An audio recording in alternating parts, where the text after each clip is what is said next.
Assalamualaikum warahmatullahi wabarakatuh. Perkenalkan, nama saya Selodamar Firdausi dengan NIM G00255105. Di sini saya ingin mengerjakan laporan anatomi. Nah, ini laporan pertama. Saat menjadi panitia lomba hari 17-an, Dapri melihat salah satu peserta laki menyerah hebat pada daerah skrotum setelah terjatuh. Di selain ada juga peserta lain yang sudah lama mencegah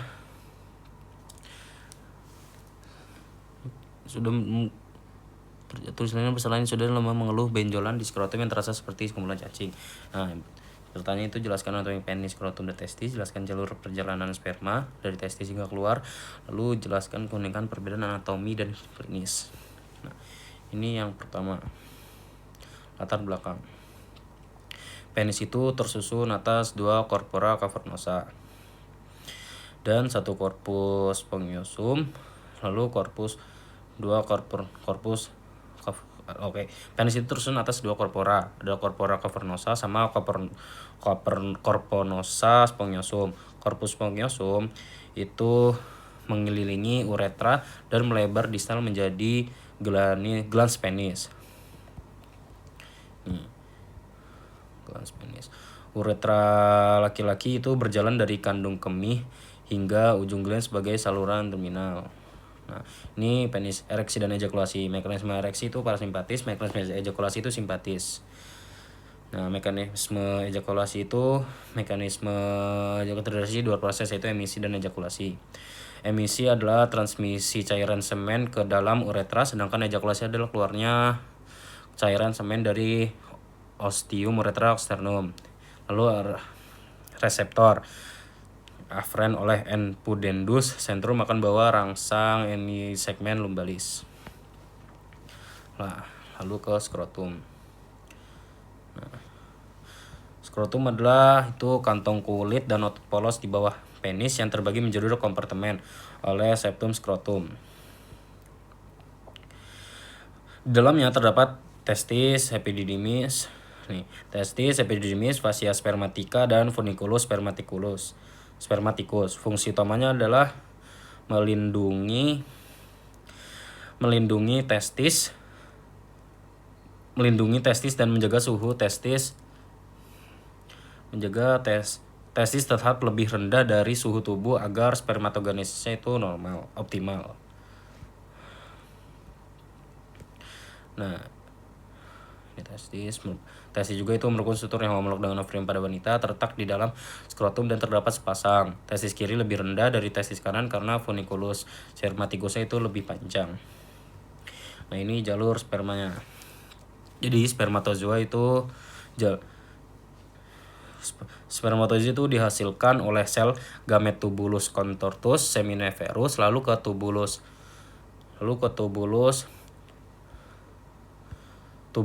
rectus seminiferus, lalu ke retetestis, lalu ke ductuli efferentes, lalu ke ductus efferentes epididymis, lalu ke ductus deferens, lalu ke ampulla ductus deferens, lalu ductus ejaculatorius atau bersatu dengan saluran VS, lalu ke ostium ductus ejaculatorius, lalu ke uretra pars prostatica, uretra pars membranacea, uretra pars spongiosa, lalu ke QE. Itu jalur sperma. Nah, ini klinis testis. Jadi pelebaran atau pembekalan pembuluh darah vena di dalam skrotum atau kantung yang membungkus testis, tepatnya pada plexus pamphimformis. Habis itu rasio testis.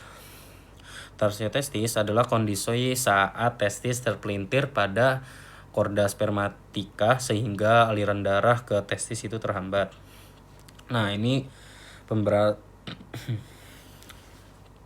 pembesaran prostat. Pembesaran prostat itu adalah kelenjar prostat membesar sehingga menekan saluran kemih atau uretra dan mengganggu aliran urin. Lanjut ke laporan kedua. Ini laporan kedua zata cara kami Pimiko. Yang pertanyaan itu pembagian organ sistem uropetika, lalu jelaskan alur perjalanannya. Nah, ini sistem uropetika ada ren, lalu ke ureter, ke vesika urinea, uretra. Ren itu atau ginjal, fungsi utamanya itu membentuk urin melalui proses filtrasi, reabsorpsi, dan sekresi. Ginjal juga menjaga keseimbangan cairan tubuh, menjaga cairan tubuh, elektrolit, dan asam basa, serta membantu regulasi tekanan darah dan produksi eritroprotein. Lalu ke ureter.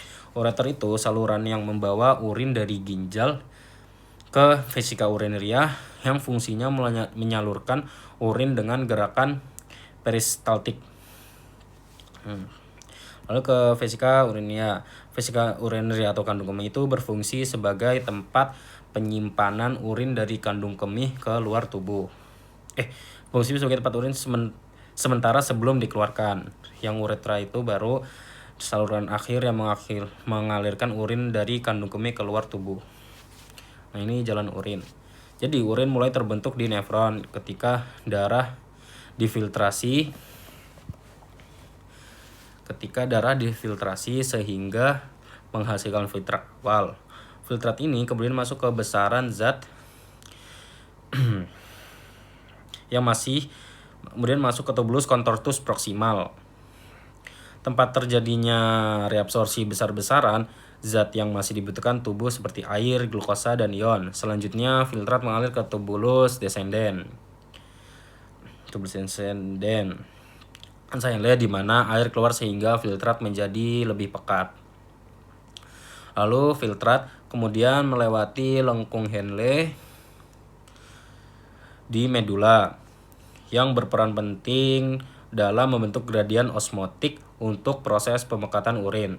Setelah itu filtrat naik melalui tubulus descendens ansa Henle, di mana ion seperti natrium dan klorida itu direabsorpsi sementara air tidak dapat keluar sehingga filtrat menjadi lebih encer. Perjalanan berlanjut ke tubulus contortus. Tubulus contortus distalis, tempat pengaturan akhir komposisi urin atau terutama ion dan pH. Lalu masuk ke ductus collectivus yang mengumpulkan urin dari banyak nefron dan melakukan pemekatan akhir urin atau dipengaruhi hormon ADH. Dari sini urin mengalir ke papilla renalis.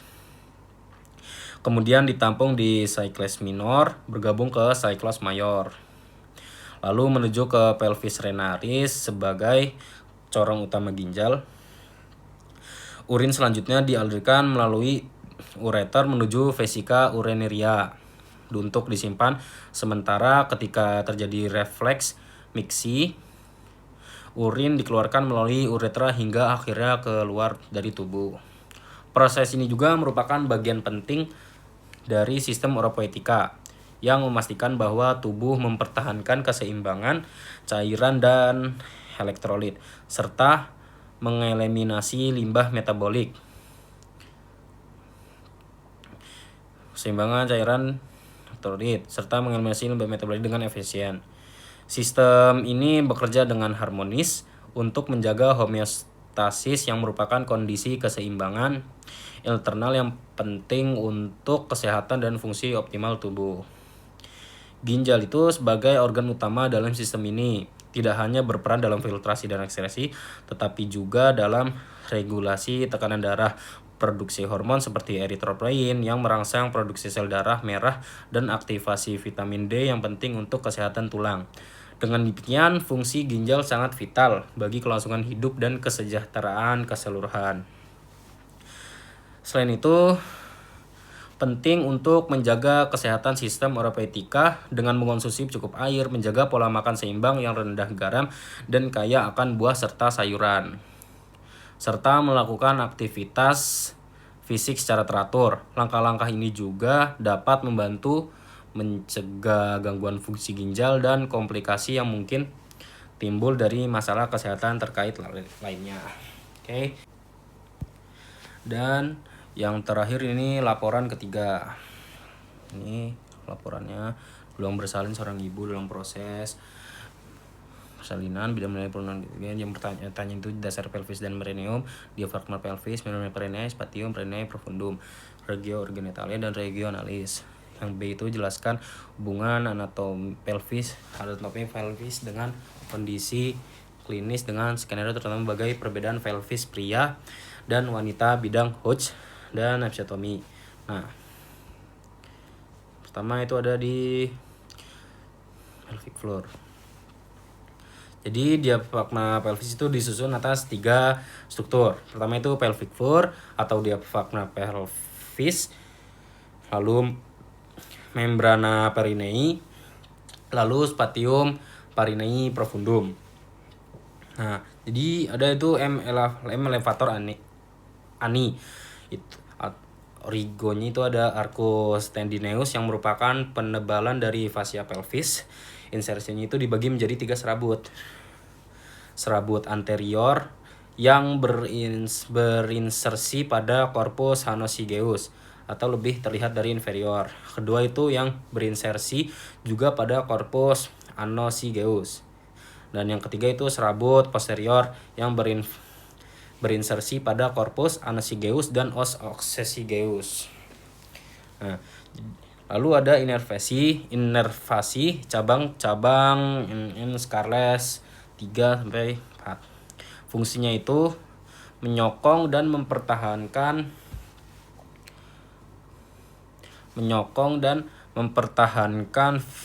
viscera pelvis pada tempatnya, mencegah peningkatan tekanan di dalam pelvis dalam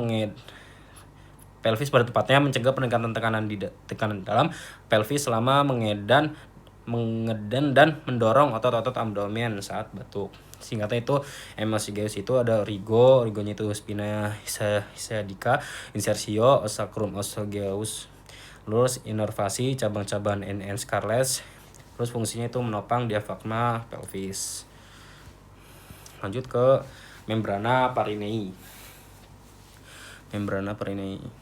Nah, jadi membrana perineum itu merupakan fascia tebal berbentuk segitiga yang melekat pada kerangka tulang arcus pubicus yang terletak horizontal dan ke arah anterior. Terdapat celah kecil di antara membrana dan ligament. Terus pubicum inferius di atasnya itu berhubungan dengan ruangan tipis yang disebut spatium perineum profundum, dan terdapat lembaran otot rangka yang berfungsi sebagai sphincter, terutama untuk uretra, dan sebagai stabilisator tepi posterior membrana perineum. Dan yang ini spatium perineum profundum. Jadi muskulus yang berada di dalam spatium perineum profundum itu ada 4. Yang pertama itu ada M sphincter urethra externum. Kedua itu M transversus perineum profundus.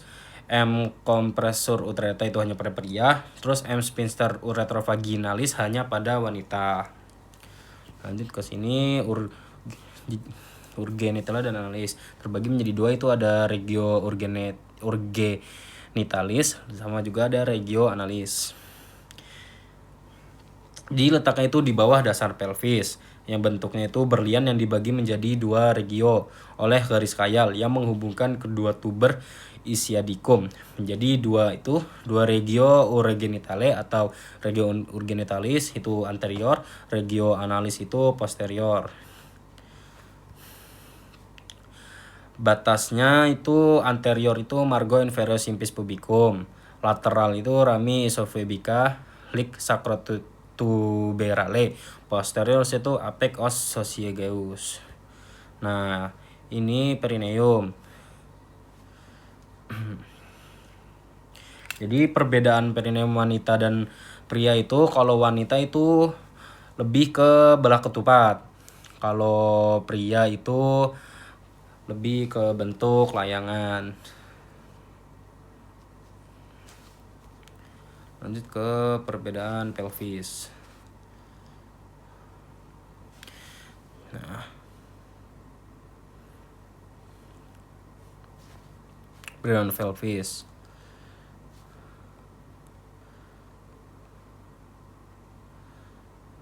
Oke. Ini perbedaan pelvis. Nah, jadi kalau pria itu ada kriteria itu aditus pelvis, wanita itu bulat, pria seperti jantung, lalu itu esitus pelvis. Pria itu luas, wanita itu luas, pria itu sempit. Sacrum itu pendek, luas, kurang melengkung, itu wanita. Terus panjang, sempit, melengkung ke depan, itu pria. 4 itu os esophagus, wanita itu lentur, pria itu kuat. 5 itu os ilium, miring ke lateral, wanita, lebih tegak, itu pria.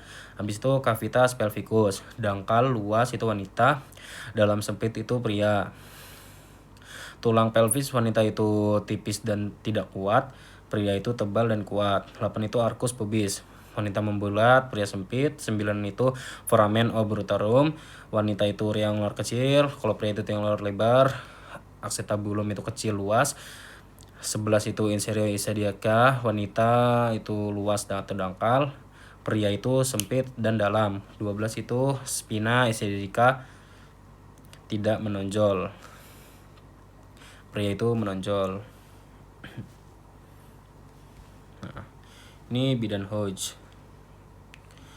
Jadi bidan Hodge 1 yang ditarik setinggi adductus pelvis. Ya, bidang Hodge 2 yang ditarik melalui tepi bawah simfisis, osis pubis, dan sejajar dengan bidang Hodge 1. Bidang Hodge 3 itu yang ditarik setinggi spina ischiadica dan sejajar dengan bidang Hodge 1 dan 3. Bidang Hodge 4 itu yang ditarik setinggi esophagus dan sejajar dengan bidang Hodge 1, 2, dan 3. Dan yang terakhir itu episiotomi. Episiotomi adalah tindakan medis berupa sayatan pada perineum yang dilakukan saat persalinan untuk memperlebar jalan lahir sehingga bayi lebih mudah keluar. Secara umum, episiotomi itu dilakukan pada tahap akhir persalinan dengan tujuan mencegah robekan, terus mempercepat proses kelahiran, terus mempermudah penggunaan alat bantu. Jenis episiotomi yang paling umum itu median, sayatan lurus ke arah anus, terus mediolateral itu sayatan miring menjauhi anus. Ya, terima kasih. Wassalamualaikum warahmatullahi wabarakatuh.